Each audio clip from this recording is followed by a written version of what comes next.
After having some fun on PTS for TU10 with upcoming sets, talents and exotics, I took time to make some predictions on how those can be used to unleash the most potential and recognize what we want to look forward to. As you might have seen, I really like the idea of buffing teammates, so I looked deeper into Future Initiative, with its built-in weapon damage buff to whole team and healing transfer to everybody within 5 meters of you. Seems like a good base. To make sure that buff is active, I would max my skill repairs on every gear piece and mod slot. Also to make sure heals are strong enough to let me heal efficiently using only one skill, and then use Booster Hive to buff team with 16% more weapon damage and handling. Best exotic that comes with Hive is BTS Gloves. It will take care of Hive uptime.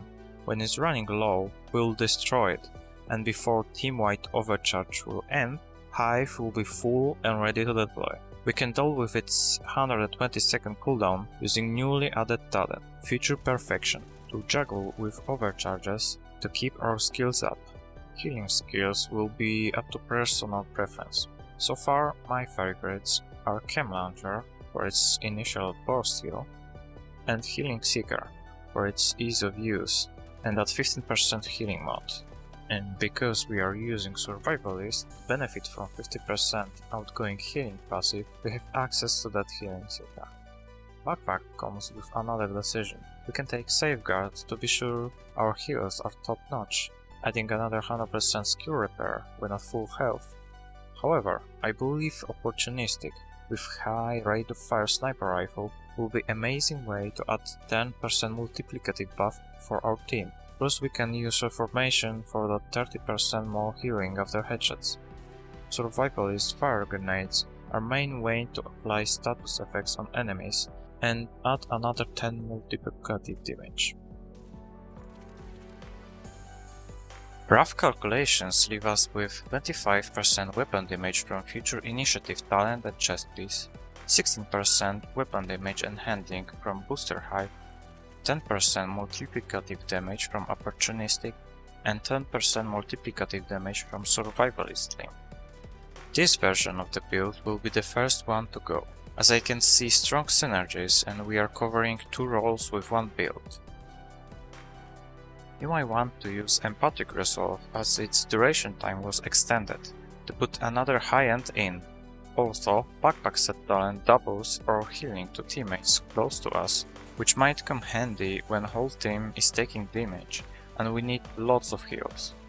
On the other hand, you might need to provide Coyote's mass buff to your team. For that, you will need to either swap specialization to Technician and set for healing if you want to keep max skill tier, and use Future Perfection weapon talent to get overcharge. Or go for trickier version by splitting stats 3 red and 3 yellow, and rely on kills to let Future Perfect carry your build to skill tier 6 on 3 chained kills, and even overcharge if you kill another enemy, so you might say this talent potentially rises your skill tier by 4 levels, counting overcharge as the last one. I also tried combining Future Initiative with Biomask. It works fine with Blinder, Firefly or Disturb pulls, which may come handy to deal with Black Task drones, but I didn't like that. Even though Vile damage relies on your concussion grenade, those numbers still comes from high status effect. So there I tried Eclipse protocol, which spreads status effects on kills, and Backpack gives you 15% multiplicative buff to status affected enemies. We can add new talent which increases our weapon and skill damage, called In Sync. So using Fire Sticky, Fire Chem Launcher and some CC skill like Blinder, Firefly works nicely. I ran it with Tag Team, which is very strong with low cooldown skills. I have tested almost full skill haste variant. It keeps mobs CC'd more reliably and lets us to use 2 crowd control skills, for example Shock Trap and Blinder, and still be doing damage. However, running full status effect will work way better damage-wise. Then we have Almighty Foundry's Bulwark set. Yeah, the state it was initially in kinda kept me far from it. Passive 3% armor regen seems overpowered for tanks, even without 4-piece, which keeps you alive most of the times. It could be extremely strong even on full red builds, but that one I will leave for time to show. And those are expectations I want to set for you from the sets you will be able to get in this update. I waited with publishing it till official title update 10 patch notes make out to make sure this video will be relevant. Remember, Eclipse Protocol comes from Season Pass and you will get your hands on it way faster than the other two.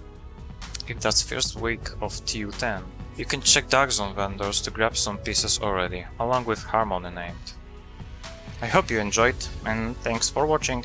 May RNG bless ya!